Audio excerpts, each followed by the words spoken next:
In this video, we're going to think about buying a house versus renting a house and the pros and cons. And we're going to focus mainly on buying because renting is really not so interesting, and you guys are probably accustomed to renting at this point. Buying is where you're really treading in waters that you may not fully understand. And so we definitely want to think about the ins and outs. This is where you're going to get into some of the more complex parts of it. And in spoiler alert, I'll just tell you this up front. You're going to see that buying a house is often not such a good investment. It's really not an investment at all. First, before we even get into the pros and cons, I just want to make sure we understand how a mortgage works. Remember, a mortgage is connected to a down payment of some amount. All right, you may go as low as 3.5%. That's the minimum. You could go as high as 99% technically, but another common amount is 20%, and this is where you can avoid PMI, private mortgage insurance. I've bought 2 houses to live in both cases I put down 20%, which was the minimum I could put down while avoiding PMI. The thing about a down payment is you can think of it this way. If you're putting money into a down payment, that money can't be invested elsewhere. And so for me, I would generally like to keep my money freed up when it's possible to do so. So I don't see any reason to go higher than 20% with the houses that I've bought so far. All right, so you got the down payment. Obviously, that's a big part of the mortgage. You also have the interest on the mortgage. Typically, interest rates are really low. Right at this moment, the interest rate is very low. But the problem is interest tends to be front-loaded. This is always something that people tend to get confused with in regards to how interest works on loans. The interest on a mortgage is called a simple interest loan. And what that means is it's not compounded at all. So mortgages are not compounding interest. Instead, you're going to make the exact same payment every single month, okay? So if you get a 30-year mortgage, which is the most common length of a mortgage, if you get a 30-year mortgage, the payments you make will be consistent over time. That's important. If they're exactly the same over time, what that means is in real terms, your payments go down over time, right? Paying $2,000 today is cheaper in real terms than paying $2,000 10 years from now, okay? Furthermore, the interest is going to be front-loaded. This is something I'd really like for you to understand because it's a key element of mortgages and will help you understand how this works. For example, let's say you buy a $400,000 house in Atlanta, right? Which is kind of like a cheap house in Atlanta. A lot of you will end up living in Atlanta. History has shown that. And if you buy a house, it's a big deal. It's a major purchase, right? It's a chance for a really big mistake if you buy a house that you don't like or pay too much for it or walk away from your mortgage, right? There's so many places here that you could really screw up. So on a $400,000 house in Atlanta, you might put down a down payment of $80,000, right? Getting that 20% minimum. You might have to pay some fees, closing costs, all right? Sometimes it's paid by the seller, sometimes it's paid by the buyer. Either way, you're going to end up paying it at some point, right? If you're not paying it now, you might think, well, you'll end up paying it when you sell the house in the future. So those fees do matter. And then you're going to owe immediately $320,000. That will be your principal plus interest. So the principal refers to how much you owe on the house, okay? And the interest is connected separately, okay? So this is what people often don't understand. What this means is in year 1, your interest payment will be very large. Let's say, for example, that you have a 4% interest rate. Okay? A 4% interest rate on your mortgage. What that means in year 1 is you will have roughly $12,800 in just interest payments. Okay? Now, where did I get that $12,800 from? I just took the $320,000, multiplied it times 4%. It's a simplification. It's just an estimate. It's not exact. But what this shows is in that first year, you're going to be paying a lot of interest. The reason is because in the first year, that's when you owe the most money. You haven't paid down the principal on the house at all, okay? So when you get a mortgage, those first few years, a lot of times people are really surprised at how slowly they're paying off that mortgage. Later on, much later on, say in year 30, perhaps in year 30 now, you only owe, sorry, I'm running out of board space down here, but let's say you only owe $20,000, okay? Because over time, you're very gradually paying down that interest. Well, at that point, you would only pay $800 in interest. Well, why does it matter? Well, if you hold it for 30 years, it doesn't matter, right? If you let the mortgage in and you pay off for 30 years, that isn't really an important feature. But what this means is if you have the house for a few years and then sell it, you won't have paid much of the principal down. So much of your payments early on will be devoted to interest that you won't be paying much of the principal down. I'm going to show you a real world example right now. Okay, I want to show you guys an actual mortgage, just to give you an example. This is a mortgage for a rental property that I have that I'm in the process of selling. My dad and I went under contract on this kind of together, and the way we set it up was he basically loaned me the money. So we set up a mortgage where I put down a big down payment and he loaned me the money, and I'm paying him interest. And so his profit from the transaction is from the interest and my profit is from the rent. Anyway, the way this mortgage was set up was we did a 7-year mortgage at 3.5% interest, and we set up monthly payments on this $190,000 loan, okay? This amount here is the loan amount, not the value of the house. So anytime you go into mortgage on a house, just note that the interest payments and everything that you're going to pay are going to be based on the size of the loan, not the value of the house. And I wanted to show you this because I think it does a good job of showing what I was talking about in regards to how interest payments are kind of front-loaded at the beginning of a loan. So remember, this is a simple interest loan, which means the amount that I pay every month is going to be set up in a standardized amount, and there's not really any compounding interest built on top of these loans. So here's the deal. Since I'm paying the same every single month, the highest share of my payments are going to go towards interest at the beginning. The reason for that is very early on in the length of this mortgage, the amount that I owe is really high, right? At the very beginning of this mortgage, I owe $190,000. After I make my first payment, I now owe $188,000. And so you can think of it this way. At this 1 month period, it's kind of like I've borrowed $188,000. And the interest there that I have to pay is based on that really big amount of money that I'm essentially borrowing. So what that means is very early on, my payments are going to go largely towards interest and less towards principal. Now on a 7-year mortgage with a 3.5% interest rate, you can see that I'm still paying a lot down towards principal, but on a 30-year mortgage with a high interest rate, the interest can be like, in some cases, the full amount of the payment. So continuing on down through this, you can see that as we go through time, the amount that goes towards interest decreases. The reason is the amount that I've borrowed here, this is how much I owe in principal. So that's effectively the amount that I'm borrowing at any given moment. The amount that you're borrowing is shrinking. So as you continue to make these exactly the same sized payments, more is going towards the principal and less is going to the interest because you owe less and less on the house. So over the 7-year period, you can see this is the amount that I'll pay, $24,500. I could compare that to what I could have done instead. I could have gotten a 5.5% interest rate through a corporate loan, or rather a commercial loan. Since I wasn't living in this house, I couldn't get a typical mortgage. I would have to get a commercial loan, which basically says I'm borrowing money for a business purpose. Usually interest rates on such loans are higher because you're riskier if you're not living in the house. You might be more likely to, choose to stop making payments or whatever.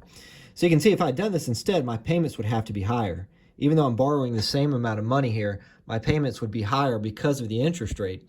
And you can see that a bigger share of my payments would go towards interest.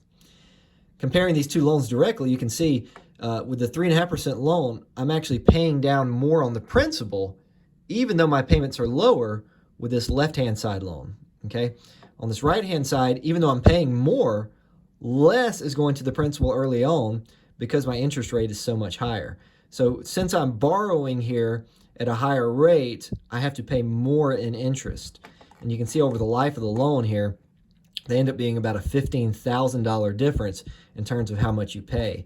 And so that's part of the reason why I always tell people to shop around loans. It matters more the longer the loan is, but if you can get, just 1/4% lower interest rate, that'll often save you at least $10,000 over the life of a 30-year mortgage.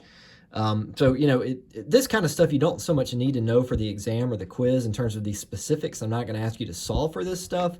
I don't really think that's so much necessary, but you do need to understand the key ideas of why early payments on your mortgage don't pay down the principal very much, and why interest rates are so important in regards to how much you pay over the long run.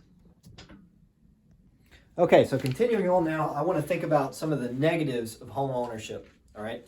And really what I'm trying to do is incorporate some ideas that you haven't perhaps heard and really test that common concept that you should definitely buy a house. I think people are often go through life thinking, when they become an adult, they're definitely going to buy a house. It's just what you're supposed to do.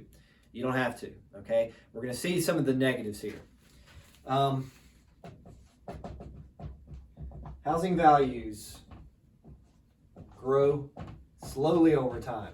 This is often a big surprise. You tend to think of houses as getting more and more expensive over time, right? Just imagine if you bought a house in Atlanta 20 years ago, how much profit you can make off of that. Well, in reality, the growth rate on houses is pretty low. From 1953 to 2019, the average rate was 4.1% compounded annually, okay? So houses grew in value by about 4.1% per year. But even that is an overstatement of the actual increase in value, because the quality of houses has also gone up over time. Meaning, if you bought a house in 1953 and did nothing with it, didn't improve it at all, there's no way it would gain this rate of growth over time. So you have to improve your house to maintain that growth rate. Remember, stocks on average go up 10% per year, and you don't have to maintain stocks, right? You don't have to fix the hot water heater for stocks, okay? So this is a pretty paltry rate of return. To give you a more colorful example of this, I just want to tell you guys about the first house that I bought. In 2013, I bought a house for $197,500. And in 2017, I sold it for $237,000. True story. This is my first house. And, when you see that, the immediate thought is, wow, you did really well, right? That's a really good return that you got on that house. I think I told one of my friends, and they were like, wow, you made a killing on that house. In only 4 years, you made $40,000, right? This is N equals 4 here. But let's think about what the actual rate of growth is. We can use our interest rate calculation based on our future value formula. And what you'll find here is that the rate of return is about 4.66%, which is pretty close in line with the average rate of growth over time. But that really belies the true fact that it's actually much worse than that. When I bought the house, I paid fees. When I sold the house, I paid fees. I did a whole bunch of maintenance on the house, put in a new air conditioner, painted the inside of the house, took down trees. I did a lot just to get that 4.66% apparent return on the house. Furthermore, the house stayed on the market for almost a year and not selling, and I was just stuck paying mortgage payments, hoping that it would one day sell. Basically, if you want to think of housing as being a good investment, I would first and foremost tell you this. Housing is a bad investment. The house that you live in is a bad investment, okay? We can think of counterexamples. We can think of circumstances where housing has gone up in value very quickly. But in general, housing is a bad investment, okay? We shouldn't think about it like it as an investment. To be clear, I'm talking about the house that you live in, your residential house. Buying a house and using it as a rental property is really an entirely different story. And we're going to talk about that in the next day's lecture. All right, so housing values grow very slowly. Maintenance costs are high. On average, you might expect to put 2% in for maintenance, And years where you are selling a house, you might expect to put more in. So if you're the type of person who buys and sells houses frequently, your maintenance costs will tend to be really high. You've got high fees. We've talked about these already. Your closing costs, your realtor fees. There's a substantial amount of money tied in there. For realtors, a typical housing transaction in Georgia has 6% in realtor fees, and then the closing costs might be somewhere between 2 to 6%. Relative to the value of the house, very expensive houses tend to have a low closing cost in percentage terms, and cheaper houses tend to have a high closing cost. Of course, you've got moving expenses. That's true for rentals too, but for people who are buying houses frequently, those moving expenses are going to add up. You're going to pay property taxes, which is not true with rentals. You're going to have to pay home insurance, which again is not true with rentals. You may decide to get renter's insurance, but home insurance is almost always more expensive than rental insurance. In Georgia, property taxes might be like 0.5% to 1%, and home insurance might be 0.5% or perhaps a bit more. So, you combine these two, you may get 1 to 2% of the housing value just paid in these fees. Well, think about it. If the housing values only go up by about 4.1% per year, and 1 to 2% is going away just with home insurance and property taxes, it's going to eat up pretty quickly, right? It doesn't take long for that 4.1% to get driven down. You got interest on mortgages. Most people buy houses by borrowing money, so there are interest rates. Kind of hard to say this is really a negative because interest rates are really low on these. But nonetheless, usually when you buy a house, you have to pay interest. And usually when you rent, you don't, right? So interest when you're paying it is never a good thing. Getting more into kind of more advanced topics here. In fact, let's start over here. So that's kind of the simple stuff. Let's get a bit more advanced in regards to housing as an asset. Houses are illiquid. Okay, if something is liquid in the economic sense, if something is liquid, that means it's easy to sell. It's easy to turn into money. Okay, so having stock is incredibly liquid. If you have stock, you can sell it as long as the market is open and get your money out very, very quickly. But selling a house is very slow. So what that means is if you have a big problem, let's say your car breaks down and you need a new car, you're not just going to be able to sell your house, right? That takes a very long time. But of course, you could sell stock. So houses are illiquid, and houses can't be broken into financial pieces. This is the kind of thing that people don't think about when they think about houses as an investment. What I mean by this is, if I need 10 grand to buy a used car, I can sell stock. I can sell $10,000 worth of stock. But I can't do that with my house, right? So the thing about it is, people tend to think, well, houses go up in value, and that's true. They tend to think if you buy a house, sell it 10 years later, it'll be worth more. That's true. But the problem is it doesn't have a lot of the good aspects of investments. Investments that are most valuable, the ones that grow very quickly, you can sell them easily and you can sell them, in chunks. Houses don't allow you to do that. If you've got one $1 million house, I would say that's not worth the same as $1 million in stock. I would much rather have $1 million in stock because I can sell $100,000 of it, right? And I can sell it whenever I want. You don't have that opportunity with housing.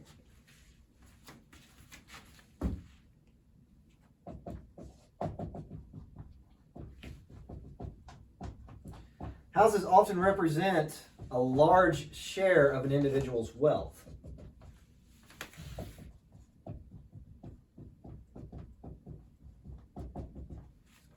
All right, now let's think about why that would be a problem. When it comes to investing, what we know is that you want to diversify. Well, if I have a net worth of 1.5 million and I have a house that's worth 1 million, then my house is worth 2/3 of my overall value. And a lot of people have their finances set up this way, right? You could kind of imagine you retire, you've got $1 million house living on the beach, and you've got $500,000 in stocks and bonds. That's very reasonable, right? you see the problem there is if something happens to your specific housing market, you're in big trouble. So it's really undiversified, which is not what you want. It's hard to diversify in the housing market, you see. It's easy to diversify in the stock and bond market. Just spread out, buy more stocks, buy more bonds. You can't really do that with housing. So it's naturally going to be undiversified. It's going to be heavily correlated with the economy. Stocks are the same way, right? And even bonds, to a lesser extent, are correlated with the economy. But the problem is people tend to think, I've got this house I could sell if I had to. But when the economy is bad, it becomes harder and harder to sell your house. You'll probably get less for the house, and it'll also probably take longer to sell the house, which is both bad things, obviously. So it's correlated with the economy, which means that the risk moves the same way. If you got money in stocks and your house, usually when stocks go down in value, houses do too. So you're going to get the swings into both directions, which is not really what you want.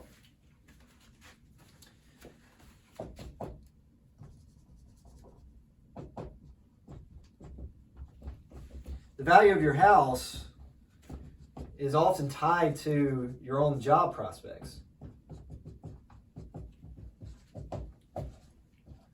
This is the kind of thing, again, that people just don't think about, right? And that's what I'm hoping you guys get out of these personal finance classes. You learn stuff that you otherwise wouldn't really consider.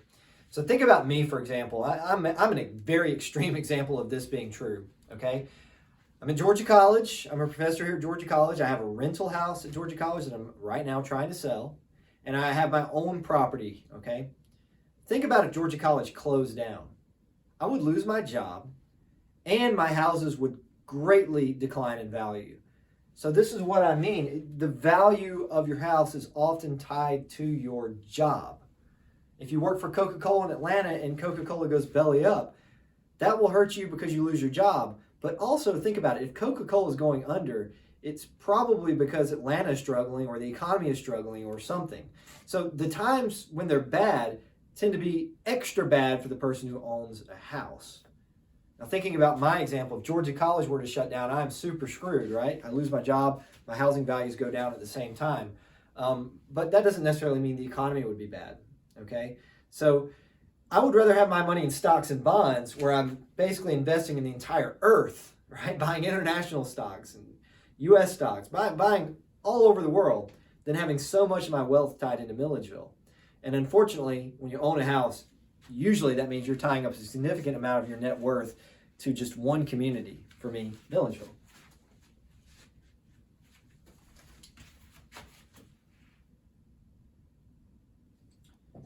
Again, getting more complex here with the topics. Your down payments and housing payments are paid using post-tax dollars. I would call this advanced personal finance here. But the lesson, I hope, even if you're not going to fully get the math that I'm about to go through, I hope the lesson sticks with you, okay? The down payment and the housing payments are paid using post-tax dollars. Let me show you what I mean. Let me go back to 2013. I'm living in Dalton, Georgia, working a job I don't really like very much, and we buy a house. We put down a 20% down payment on this $197,500 house. So the down payment is 20% of that amount. That comes out to $39,500. Now think about where that $39,500 was, okay? Wasn't in a 401k, wasn't in a 457b, it wasn't in an HSA, it wasn't in any of those tax-advantaged accounts. Why? Well, because you can't pull from those tax-advantaged accounts.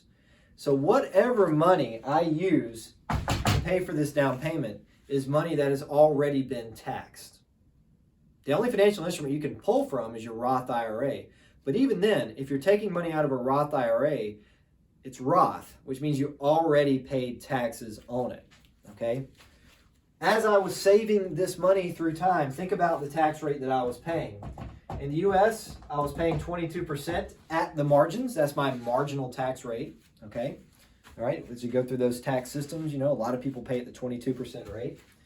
In Georgia, I was paying 5.75%. I think technically it was 6% then, but if we're keeping this example relevant to you guys today, this is the sort of situation you face. Of course, you also pay Social Security and Medicare taxes. I could factor that in too, because you could take your money and put it in an HSA instead of using it for a down payment. But anyway, think about it this way, okay? And this is a little formula we could use if I thought it was super necessary for you guys to do this. I could give you test questions like this, but I don't really see the reason to do that, to be perfectly honest.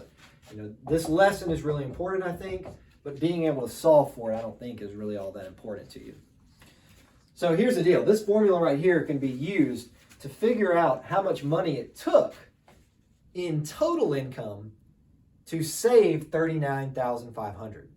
In other words, to have this much money sitting in a checking account, I must have earned more money than that because it was taxed first. Okay? So the after-tax value is $39,500. And what I'm going to solve for is the pre-tax value. And this right here, this 1 minus the tax rate, is going to effectively allow us to solve for this. Okay? Again, this will not be on your exam or quiz, but I want you to see it just one time to see the logic. Okay? So I'm just rearranging this formula here. The pre-tax value. This is what I'm trying to solve for. I'm trying to figure out how much did I have to earn in order to get that much money in my checking account. So how much total income, how much untaxed income did I need to have $39,500 after taxes, okay? And so what I get here is the pre-tax value is $54,671.28. All right, so if I had put my money into a 457B, if I had put my money into a 401k, 403B, one of those traditional accounts, this is how much money I could have gradually invested over time, right? It took a while to save that money. It's not like I just got it in 1 year, right? It took a while to save that much money. So I could have been maxing out my 401k or 457B in the meantime. Then the money could have been growing, okay? So if you think about it, in terms of this home, I sold the home, see, I bought it in 2013 and I sold it in 2017. But let's just think about how much it would be worth now, right? 2013 is when I bought this house. What if I had not bought the house and just let this money grow in a 457 or 401k? All right. On average, we know that the stock market earns 10%. That's what I'm including here. I made this housing purchase 7 years ago. So what if I had taken that money that I actually put into my bank account to buy this house? What if I had taken that down payment money and just let it stay untaxed in a 401k? Well, after 7 years, this would have grown to $106,000. And I can tell you financially that I would have been much better off having this money invested, continuing to rent instead, than to pour it into this house. Okay? Now remember, we're just talking about the cons. So if you're sitting there saying, well, wait, you got to pay for rent. Yes, all right, we're not talking about that yet. We're just thinking about the negatives of home ownership. Okay?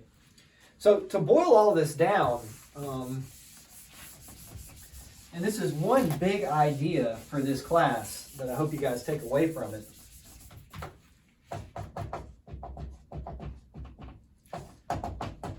The better you are at personal finance.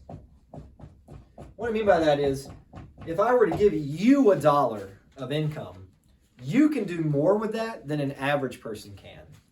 So the better you are at handling $1 of income, the worse of a deal, that's bad grammar, but I'm going with it, the worse of a deal a house is. That's horrible grammar, but you get the point. We're talking personal finance, we're not talking about grammar right now, okay?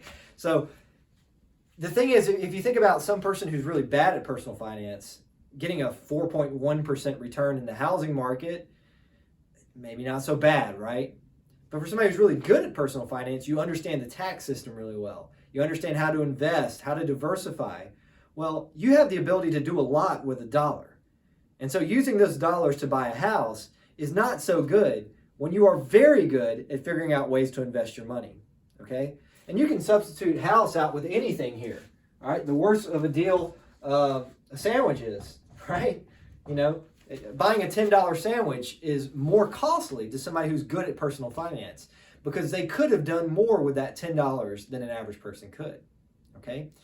So what that means is for the people that are in the personal finance community, the people that are very good at personal finance, look it up. Look at people who are very good at personal finance. You're going to find a lot of people who live in very cheap houses because they know housing is a bad investment. And you're going to see people who rent a lot because if buying a house is often a bad deal, well, then renting is the alternative.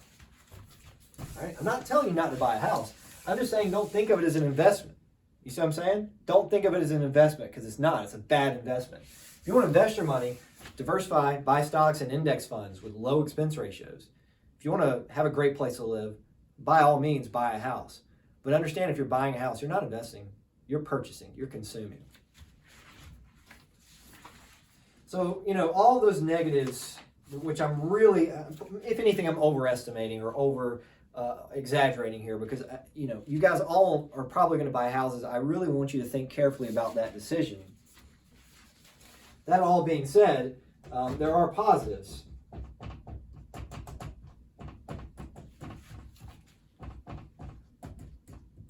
So the positives of home ownership.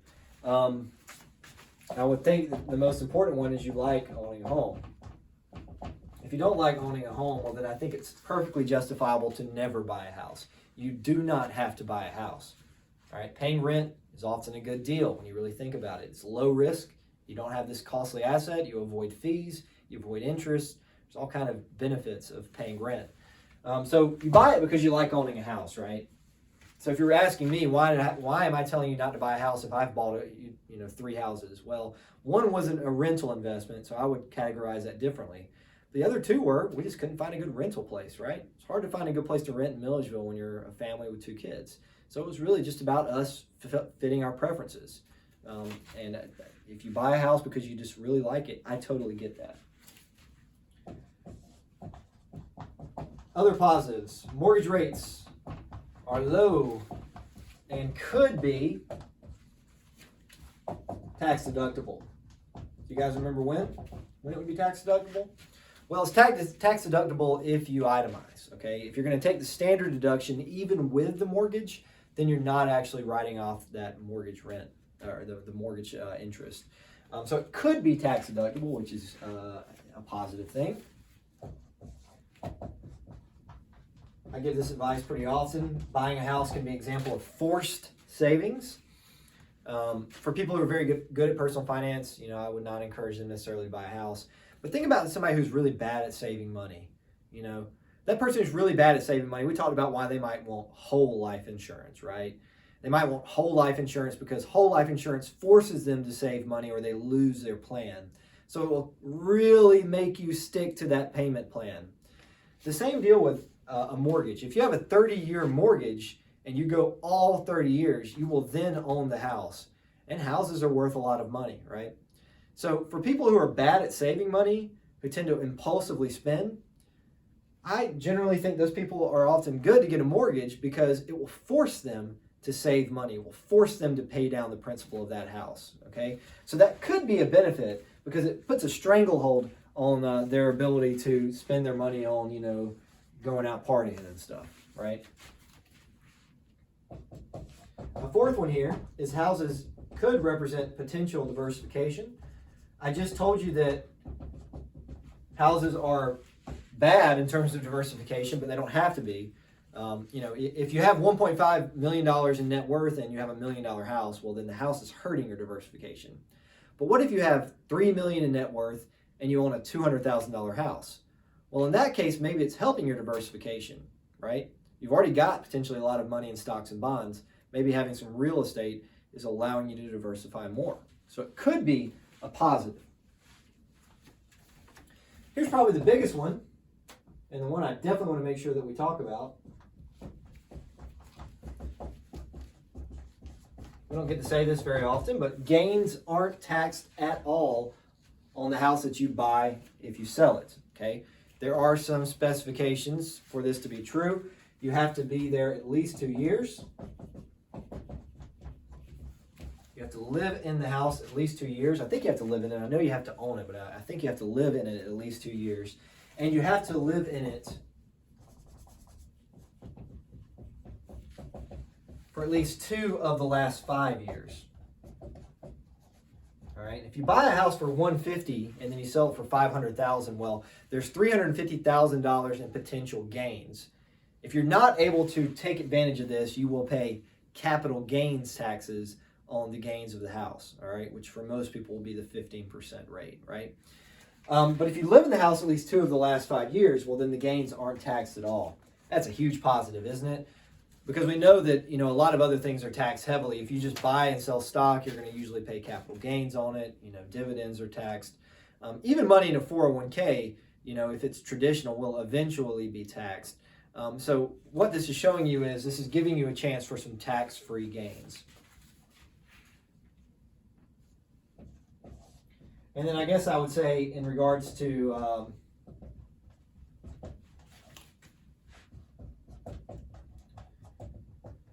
owning a home, another positive here is that, we're not really talking about the alternative much, but renting is not such a good deal either, right? Renting, you're paying money, you're getting a great service, which is a place to live, but the money's not growing, it's just going away, okay? So, to take all this in,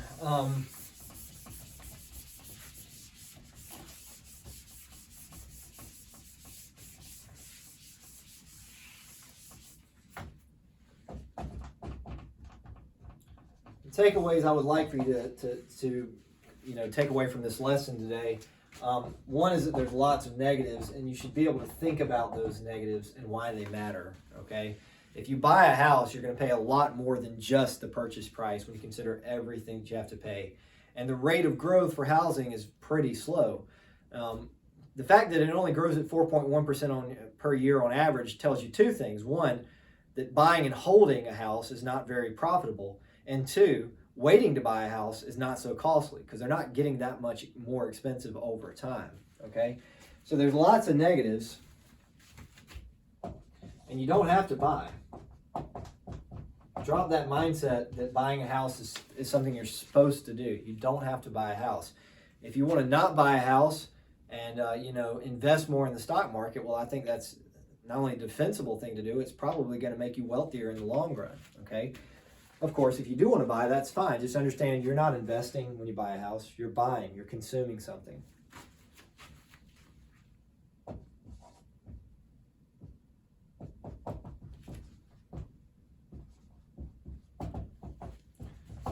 We talked about this already, but just make sure that we understand. Ask yourself this: are you good at personal finance? As we said before, the better you are at making personal finance decisions, oftentimes the more reasonable it is to not buy a house because the money that you have is more valuable when you know how to invest it and avoid taxes. You probably do. Buying a house then is not such a good deal when you consider the alternatives. So, to kind of wrap all this up, I would basically say you might consider what's sometimes referred to as the 5-year rule. The 5-year rule is basically this. If you're going to live in a house for less than 5 years, it is definitely more expensive to buy a house than it is to rent a house, okay? I say definitely, but what I mean is on average, there's no way to spin it. If you buy a house and get average returns over 5 years in a typical housing market, you are not going to come out ahead if you buy a house instead of renting, okay? Remember that when you buy a house with a mortgage, those first few years, you're going to be paying down interest primarily. You're not going to be paying down the principal of the house very much. Also, there's fees. So the more transactions you have over a given period of time, the more important those fees are. So buying a house and holding it for a short period of time is usually not a good move, okay? And maybe if I'm going to criticize myself, I would say that's one of the biggest mistakes I've made financially is buying and selling houses quickly. So the longer you go with a house, if you can live in a house for 30, 40, 50 years, then yeah, it starts looking like a pretty good deal when you consider all the things to consider. But the shorter period you are in the house, the worse it is. So I say this because I have students, tell me, look, I'm getting a job in Atlanta and I want to buy a house, right? And I always really want to talk them out of that, because when you get that first job, there's a good chance you don't like it. There's a good chance you want to move. You might meet somebody, right? You might end up having kids in just 4 or 5 years.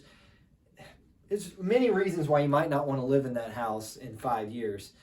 So I would consider buying a house something you do when you are very stable, if your goal is to be wealthy over time, okay? Remember, if you buy a house, it's a bad investment, so only buy it if you're willing to take on all that extra cost.